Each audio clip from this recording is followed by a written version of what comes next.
మాలిని జీవితంలో అరవింద్ అనే అంకం ఇంకా ముగిసిపోలేదని మళ్ళీ పదే పదే చెప్తూనే ఉంది. అయితే మళ్ళీ ఏం చెప్తోంది? అరవింద్ బ్రతికే ఉన్నాడన్న విషయం చెప్తుంది.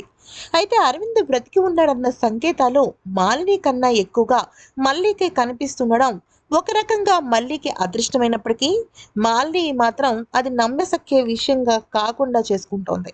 అయితే ఈ నర్సు కూడా మల్లికే కనిపించటము, మల్లికే అరవింద్ ఫోటోని చూసి గుర్తుపట్టి ఇతను పోయిన నెల అంటే నెల రోజులకు పైగానే ఇతను మా దగ్గరికి వచ్చాడని ట్రీట్మెంట్‌కి అని చెప్పటము. ఇవన్నీ కూడా మల్లికే తారసపడుతుండడంతో మల్లి తెలియకుండానే ఆనందానికి గురవుతుంది. కానీ అటు వసుంధర, ఇటు మాలిని ఇద్దరూ కూడా నమ్మే స్థితిలో లేరు. అసలు నిజానికి మా మల్లియే నమ్మే స్థితిలో లేదు. ఏం జరుగుతుంది? ఏంటో అర్థం కాని పరిస్థితుల్లోకెళ్ళిపోతుంది. పోనీ నిజమని నమ్ముదామా అంటే గౌతమ్ ఏదన్నా క్రియేట్ చేస్తాడేమో తెలీదు. ఇలాగ రకరకాల అనుమానాల నడుమ అరవింద్ విషయంలో కొద్దిగా ఆ నర్సునైతే మళ్ళీ నమ్ముతుంది. అయితే మళ్ళీ నమ్మిన తర్వాత ఏమవుతుంది అంటే వెంటనే సీసీటీవీ ఫుటేజ్ కోసం ఆహ్, మ మళ్ళీ అక్కడ హాస్పిటల్‌కెళ్తుంది.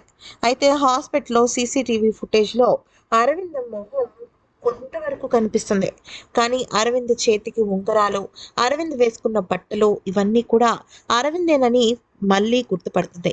వెంటనే ఆటోలో బయలుదేరుతుంది.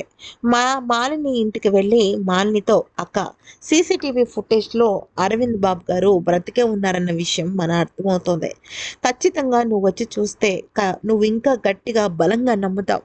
నేను చూసి లాభం లేదు. నమ్మాల్సింది అరవింద్ బాబు గారు తిరిగి మళ్ళీ నీ జీవితంలోకి వస్తారు అని భరోసా కల్పించాల్సింది నీకు నువ్వే. బిడ్డ చనిపోయాడు. కానీ ఇప్పుడు అరవింద్ బాబు గారు తిరిగి వచ్చే అవకాశం ఉంది. దయచేసి నువ్వు నాతో పాటు హాస్పిటల్‌కి రా అని చెప్పేసి అంటుంది. అయితే హాస్పిటల్‌కి నేను ససేమిరా రానని అంటుంది. అయితే మళ్ళీ చూసింది ఎలాగ తనకు చెప్తుంది? అంటే ఇక్కడ మ్యాటర్ ఏంటంటే ఆ సీసీటీవీ ఫుటేజ్‌కి సంబంధించిన రికార్డ్ నాకివ్వండి అంటే ఇది హాస్పిటల్‌కి సంబంధించిందని అలా ఎవరికి పడితే వాళ్ళకి ఇవ్వటం కుదరదని, ఈ మాత్రం సీసీటీవీ ఫుటేజ్ అయినా సరే నర్స్ గారి రికమెండేషన్‌తోనే నేను చూపించాము అంటూ ఆ ఒక్క సీసీటీవీ ఫుటేజ్‌కి సంబంధించిన అడ్మినిస్ట్రేషన్ వాళ్ళు చెప్తారు.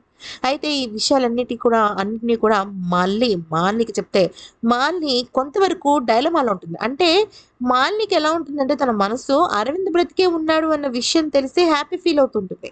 కానీ అది నిజం కాదు అని తెలిసిన మరుక్షణం తను చాలా తీవ్రమైన గుండె కోతను అనుభవిస్తూ ఉంటుంది. అందుకనే అది భరించలేక ఇక నా వల్ల కాదు అనుకుంటుంది. అయితే ఏం చేయాలక్క నిన్ను నమ్మించడానికి? అంటే ఆ సీసీటీవీ ఫుటేజ్‌ని నువ్వు తీసుకురా అంటే హాస్పిటల్‌లో ఇవ్వనన్నారు అంటే నాటకాలాడకు మళ్ళీ. నువ్వు మళ్ళీ గౌతమ్‌ని ఈ కేసు నుంచి విడిపించడానికి ఇదంతా చేస్తున్నావు అంటూ ఏవేవో మాటలు చెప్తూ ఉంటుంది. అయితే మళ్ళీ ఎంత వారించినా కూడా అరవిందే నేను చూసాను అన్నా కూడా వినిపించుకోదనమాట. కానీ అక్కడ అరవింద్‌కి సంబంధించి మొహం అంతా కూడా డ్యామేజ్ అయిపోతూ ఉంటుంది.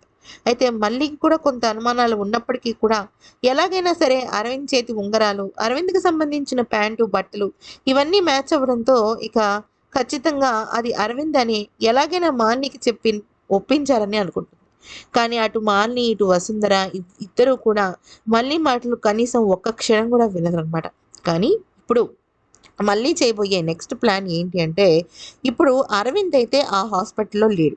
సో, ఏ హాస్పిటల్‌కి వెళ్ళాడు అనే విషయం పైన చాలా లోతుగానే ఎతకడం మొదలుపెడుతుంది. వాళ్ళనడిగి, వీళ్ళనడిగి బయట సీసీటీవీ ఫుటేజ్‌లు చూసి ఇలా ఒకటేంటి అరవింద్‌ని పట్టించుకోవడం కోసం, అరవింద్‌ని మళ్ళీ తిరిగి తను బ్రతికి ఉన్నాడని నిరూపించడం కోసం మళ్ళీ చెయ్యని ప్రయత్నం ఉండదని చెప్పొచ్చు.